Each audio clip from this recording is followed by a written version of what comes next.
여러분, 무릎은 쑤시고 돈은 급한데 지금 기도할 때냐? 당장 급한 불부터 꺼야지라는 생각. 이런 생각 한 번쯤 해보지 않으셨나요? 사탄은 바로 그때를 노립니다. 40일을 굶으신 예수님께 돌로 떡을 만들라며 육신의 급한 문제를 건드렸던 것처럼 말이죠. 오늘 말씀 30초만 들어보세요. 여러분이 왜 맨날 지는지, 그리고 어떻게 하면 예수님처럼 단번에 이길 수 있는지 그 비밀을 확실히 알려드립니다. 예수님은 하나님이니까 안 아프셨을까요? 아닙니다. 히브리서 말씀처럼 우리와 똑같이 고통을 느끼셨습니다. 유혹이 느껴지지 않았다면 그건 시험이 아니라 쇼였겠죠.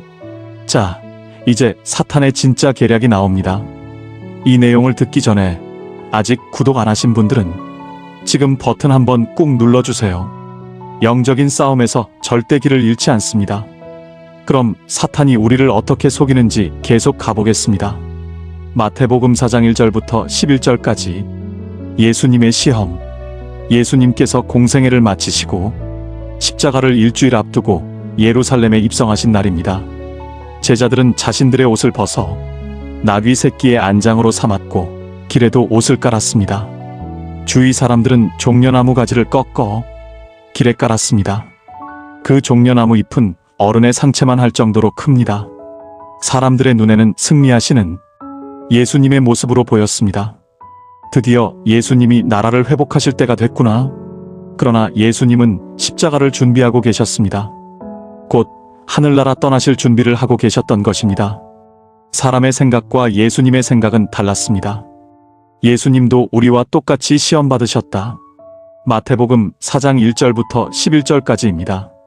1절 그때에 예수께서 성령에게 이끌리어 마귀에게 시험을 받으러 광야로 가사 2절 40일을 밤낮으로 금식하신 후에 줄이신지라 3절 시험하는 자가 예수께 나와서 이르되 내가 만일 하나님의 아들이거든 명하여 이 돌들로 떡덩이가 되게 하라. 4절 예수께서 대답하여 이르시되 기록되었으되 사람이 떡으로만 살 것이 아니요 하나님의 입으로부터 나오는 모든 말씀으로 살 것이라 하였느니라 하시니 5절 이에 마귀가 예수를 거룩한 성으로 데려다가 성전 꼭대기에 세우고 6절 이르되 내가 만일 하나님의 아들이거든 뛰어내리라.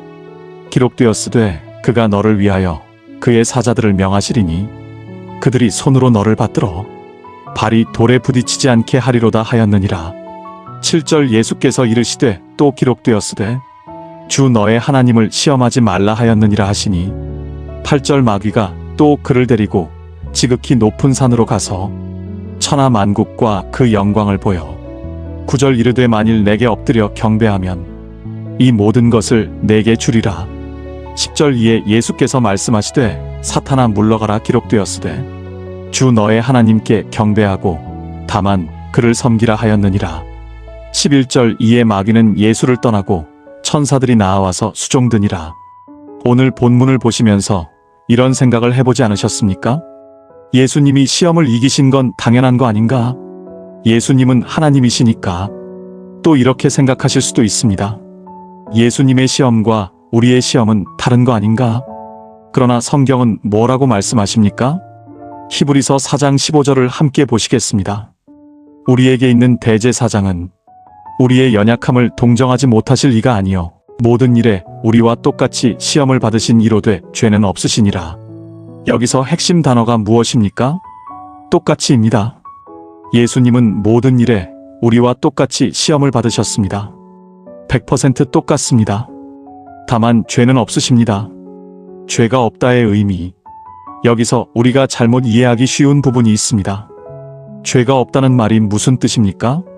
많은 분들이 이렇게 생각합니다. 아, 예수님은 죄의 충동 자체를 느끼지 않으시는구나. 예수님은 죄로부터 완전히 떠나 계시는 분이구나. 그런데 그렇게 이해하시면 안 됩니다. 예수님도 죄의 유혹을 받으십니다.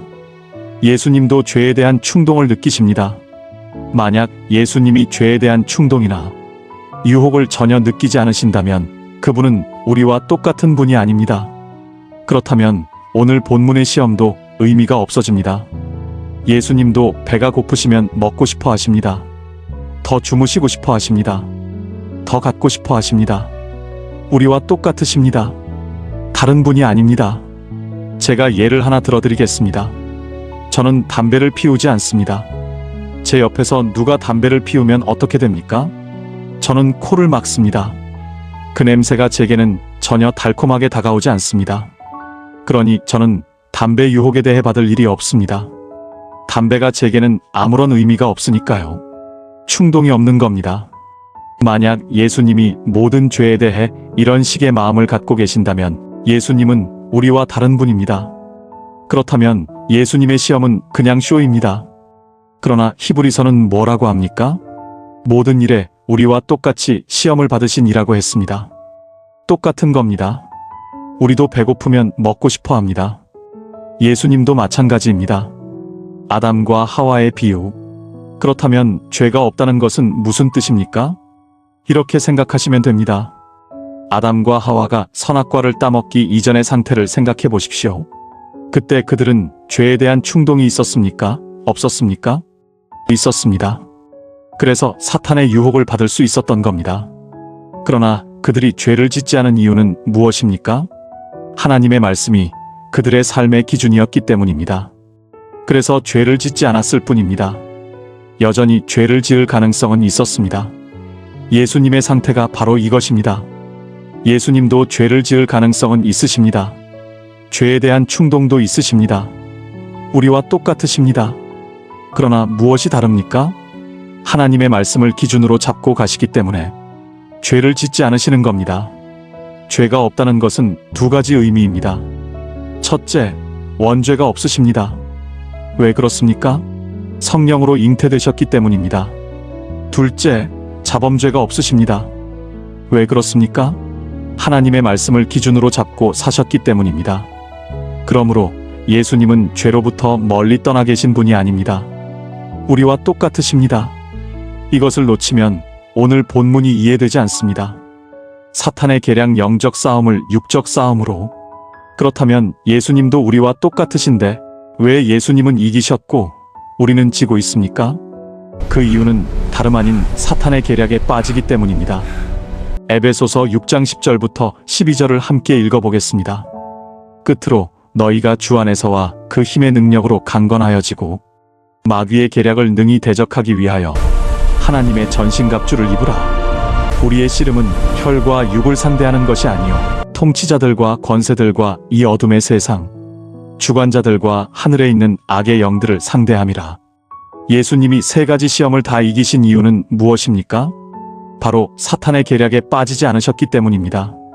사탄의 계략은 무엇입니까? 우리의 싸움은 혈과 육의 싸움이 아니라고 했습니다. 우리가 싸워야 할 진짜 싸움은 보이지 않는 영적인 싸움입니다. 그런데 사탄의 계략은 무엇입니까? 우리의 싸움을 육적 싸움으로 끌고 가는 겁니다. 눈에 보이는 문제로 우리의 시선을 돌리는 겁니다. 그래서 진짜 우리가 봐야 할 영적인 것들을 못 보게 합니다. 오늘 본문을 보십시오. 내가 만일 하나님의 아들이거든 이 돌들로 떡덩이가 되게 하라. 이것이 무슨 싸움입니까? 육적 싸움입니다. 배고픈 문제, 먹는 문제입니다. 내가 만일 하나님의 아들이거든 뛰어내리라. 이것도 육적 싸움입니다. 사람들의 인정, 명예의 문제입니다. 만일 내게 엎드려 경배하면 이 모든 것을 내게 주리라. 이것도 육적 싸움입니다. 세상의 영광, 권력의 문제입니다. 사탄은 모든 싸움을 어디로 끌고 갑니까? 육적으로 끌고 갑니다. 눈에 보이는 것으로 끌고 갑니다. 현실에서의 적용. 이것이 우리의 현실에서는 어떻게 나타납니까? 첫째, 질병의 경우입니다. 몸이 아픕니다. 사탄은 어떻게 합니까? 돌이 떡덩이가 되게 해서라도 빨리 이 상황을 모면해라. 내가 40일 금식했지? 배고프잖아. 그러니까 빨리 먹어라. 우리에게도 똑같이 옵니다. 내 몸이 아프잖아. 일단 병부터 고쳐야지. 누가 교회 가지 말래? 일단 내 몸이 나아야 되는 거 아니야? 교회는 천천히 가도 돼. 일리가 있지 않습니까? 우리의 모든 시선이, 우리의 모든 신경이 다 그 병, 그 육적인 문제로 됩니다. 진짜 싸워야 할 영적인 싸움을 놓치는 겁니다. 진짜 싸워야 할 것은 무엇입니까? 왜 내게 이런 병이 왔을까? 이 상황에서 하나님의 뜻은 무엇인가? 이것이 영적 싸움입니다. 둘째, 돈 문제입니다. 내일까지 돈을 못 갚으면 회사가 부도납니다. 사탄은 똑같이 옵니다. 야, 지금이 내가 기도할 때야? 이 은행도 뛰어보고 저 은행도 뛰어보고 내가 아는 사람들한테도 전화도 해보고 뛰어다녀야지. 지금이 기도할 때냐고? 내일까지 못 막으면 너 망하잖아. 무엇입니까? 돌 가지고 떡이라도 만들어서 먹으라는 겁니다. 일단 급한 불부터 끄라는 겁니다. 기운 차려서 교회는 그 다음에 가도 되지 않냐? 회사가 좀 살고 나서. 셋째, 자녀 교육 문제입니다. 특히 고3 자녀를 둔 부모님들입니다. 공부가 중요한 시기인 것은 맞습니다. 10년 이상 공부해 온 것을 한순간에 평가받아야 되는 시험을 앞두고 있으니까요. 그러나 그것이 신앙보다 앞서면 안 됩니다. 부모들은 어떻게 합니까? 교회는 대학교 붙고 가도 돼. 교회가 무슨 문 닫는 것도 아니고 얼마든지 대학교 가서 하면 돼. 일단 고3 때 이 한 해 동안은 공부에만 치중해. 결과가 어떻게 됩니까? 결국 둘 다 잃습니다. 순서가 뒤바뀌는 순간 끝나는 겁니다. 신앙은 순서가 중요합니다. 예수님의 대응. 그런데 예수님을 보십시오. 예수님은 사탄이 낸 문제를 그대로 푸셨습니까? 돌로 떡을 만들어라 만드셨습니까? 아니요. 뛰어내려라 뛰어내리셨습니까? 아니요. 절하라 절하셨습니까? 아니요. 예수님은 단 하나도 사탄이 제시한 방법으로 해결하지 않으셨습니다. 왜 그렇습니까? 예수님은 이것이 육적 싸움이 아니라는 것을 아셨기 때문입니다. 진짜 싸움은 영적 싸움이라는 것을 아셨기 때문입니다. 사탄은 자꾸만 우리의 눈을 가립니다. 정말 우리가 싸워야 할 영적인 싸움을 가리고 육적으로 다급한 이것을 가지고 이게 진짜 네가 싸워야 할 것이야 라고 갖다 대는 겁니다. 여기에 우리는 지게 되는 겁니다. 성령의 이끌림 승리의 비결. 그렇다면 예수님은 어떻게 이 상황 속에서 올바른 판단을 하셨습니까? 예수님도 우리와 똑같으신데 당장 40일 금식하셔서 줄이셨고 많은 사람들을 하나님의 자녀로 불러 모아야 하는 임무가 있으셨는데 어떻게 이러한 것들을 다 이기셨습니까? 마태복음 4장 1절입니다. 그때 예수께서 성령에게 이끌리어 마귀에게 시험을 받으러 광야로 가사. 핵심 단어가 무엇입니까? 성령에게 이끌리어입니다. 이끌리다는 단어가 수동태입니다. 예수님이 쫓아가신 게 아닙니다. 성령님이 앞에 가시는데 내가 쫓아가는 게 아니라 성령님께 이끌려 가시는 겁니다. 제가 성경을 창세기부터 계시록까지 쭉 보면서 항상 깨닫는 것이 있습니다. 신앙생활은 능동태가 아니구나, 수동태구나 하는 것입니다. 어떤 사람이 신앙생활을 잘합니까? 능동적으로 이것도 하고 저것도 하는 사람은 제가 볼 때 항상 위험합니다. 저분 이제 넘어질 텐데 하는 생각이 듭니다. 그런데 끝까지 가시는 분이 어떤 분입니까? 자기 힘이 아니라 끌려서 신앙생활 하시는 분들입니다. 이런 분들은 끝까지 가십니다. 능동적으로 신앙생활 하시는 분은 이것도 하고 저것도 하고 정말 열심히 하십니다. 옆에서 지켜보면 불안합니다. 저러다가 또 주저앉게 되시면 타격이 더 클 텐데. 성경을 봐도 그렇습니다. 능동적으로 앞서서 으쌰으쌰하고 뭔가 한 분들은 결국 다 넘어집니다. 그런데 어떤 분들은 그냥 뒤에서 있는 듯 없는 듯 겉으로 보기에는 신앙생활을 아주 열심히 하는 것도 아니고 딱히 특별해 보이지도 않는데 이런 분들이 의외로 끝까지 갑니다. 가만 보면 스스로 끌고 가는 게 아니라 어딘가에 끌려가듯 따라가요. 하나님께 묶인 사람입니다. 그런데 그 끌려가는 신앙이 결국 승리합니다. 우리 신앙은 능동태가 아닙니다. 수동태입니다.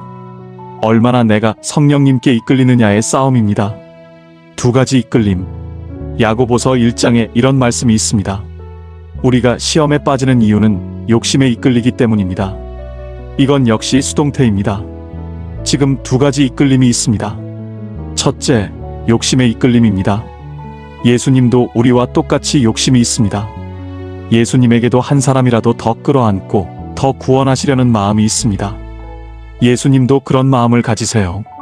우리와 똑같습니다. 욕심이 없으면 우리와 똑같은 분이 아닙니다. 100% 똑같으십니다. 단 성령으로 잉태되셨기 때문에 원죄만 없을 뿐입니다. 그러나 원죄가 없다고 해서 자범죄를 지을 가능성도 없어진 게 아닙니다. 여전히 있으십니다. 똑같이 있으신데 그분은 무엇입니까? 그 욕심에 이끌리지 아니하시고 오늘 본문에 있는 것처럼 무엇입니까? 성령에 이끌리시는 겁니다. 둘째, 성령의 이끌림입니다. 예수님이 당신의 힘으로 이기신 게 아닙니다. 당신의 실력으로 이기신 게 아닙니다. 성령님께 이끌린 그 성령님의 도움으로 이기신 겁니다. 그러니까 신앙의 싸움은 능동의 싸움이 아닙니다. 능동적으로 자기 힘으로 열심히 하려고만 하는 분들을 보면 제가 속으로 늘 불안합니다. 저러다 어느 순간 한번 무너지면 정말 크게 무너지겠는데 그런 생각이 들 때가 있습니다. 끝까지 가는 사람은 따로 있습니다. 이끌리는 사람입니다. 내 힘으로 하는 게 아닙니다. 야고보서의 경고. 욕심에 이끌려서 갈 것이냐 아니면 성령에 이끌려서 갈 것이냐? 이 차이가 무엇입니까? 이 시험을 이길 수도 있고 이 시험에 넘어질 수도 있는 겁니다. 우리가 넘어지는 이유는 성령에 이끌리는 싸움이 아니라 무엇입니까? 내 욕심에 이끌려갔기 때문에 넘어지는 겁니다. 내 욕심에 이끌리지만 않으면 그 반대편에 있는 성령님께 이끌리게 되면 우리도 예수님처럼 이 정도 시험을 충분히 이길 수가 있는 겁니다. 그런데 우리는 역시 내 욕심에 이끌립니다.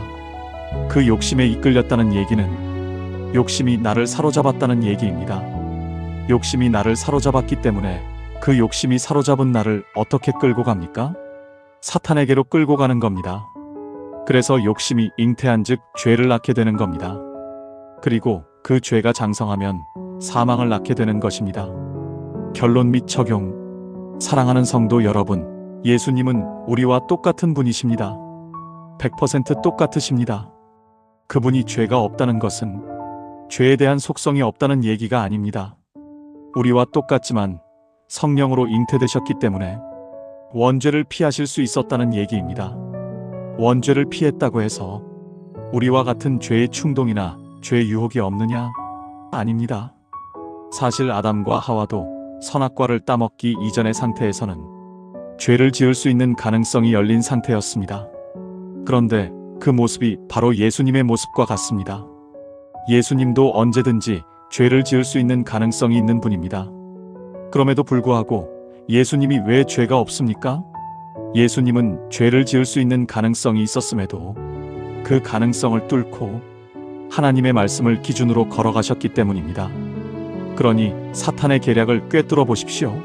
사탄은 자꾸만 우리의 싸움을 육적 싸움으로 끌고 갑니다. 눈앞에 벌어진 이 육적인 것에 집중하지 마십시오. 그 너머에 있는 하나님의 뜻에 집중하십시오. 사탄이 내게 지금 무엇을, 나를 어떻게 만들려고 하는가? 그 사탄의 계략에 집중하십시오. 그래야 이길 수 있습니다. 이 시험은 내 힘으로 못 이깁니다. 예수님처럼 무엇입니까? 내 욕심에 이끌리는 게 아니라 성령께 이끌릴 때 비로소 이 시험을 이길 수가 있습니다. 그래서 우리의 기도는 항상 이것이어야 합니다. 하나님, 나의 부족함을 인정합니다. 그 부족함을 성령님을 보내주셔서 그 성령의 충만함을 갖고 이 삶을 살아가게 해주십시오. 그렇게 된다면 우리도 예수님처럼 이 시험들을 이기게 될 줄 믿으시기 바랍니다. 여러분, 내가 앞서가면 사고가 나지만 성령께 묶여 끌려가면 반드시 승리합니다. 오늘 이 말씀이 여러분의 막힌 담을 허무는 시작이 되길 바랍니다. 내용이 힘이 되셨다면 좋아요와 응원의 댓글 남겨주세요. 그리고 이 영상, 지금 절망 속에 있는 그분에게 꼭 공유해 주십시오. 여러분의 승리를 위해 늘 기도하겠습니다. 다음 시간에 뵙겠습니다. 기도. 사랑하시는 아버지 하나님, 사탄은 여전히 우리 눈앞에 많은 문제들이 일어날 때마다 그 문제에 빠지게끔 그 보이는 것에만 우리의 모든 신경을 다 쓰게끔 우리를 유혹합니다. 그러나 신앙의 사람들은 이 사탄의 유혹에서 예수님처럼 그 너머에 있는 하나님의 뜻을 찾게 도와주시고 또 그 너머에 있는 보이지 않는 이 악한 영의 계략을 바라보게 도와주옵소서. 우리가 싸워야 할 진짜 싸움을 하고 우리가 싸우지 말아야 이 싸움은 피해갈 수 있는 우리들의 삶이 되게 도와주옵소서. 우리의 욕심이 우리를 죄로 이끌고 우리의 욕심이 사탄에게로 우리를 이끕니다. 하나님, 이 욕심에 사로잡히지 않게 도와주시고 그러기 위해서 우리가 기도함으로써 성령께 이끌리고 항상 성령의 충만함으로 이 삶을 살아가는 저희들의 삶이 되게 도와주옵소서. 감사하며 예수님의 이름으로 기도합니다. 아멘.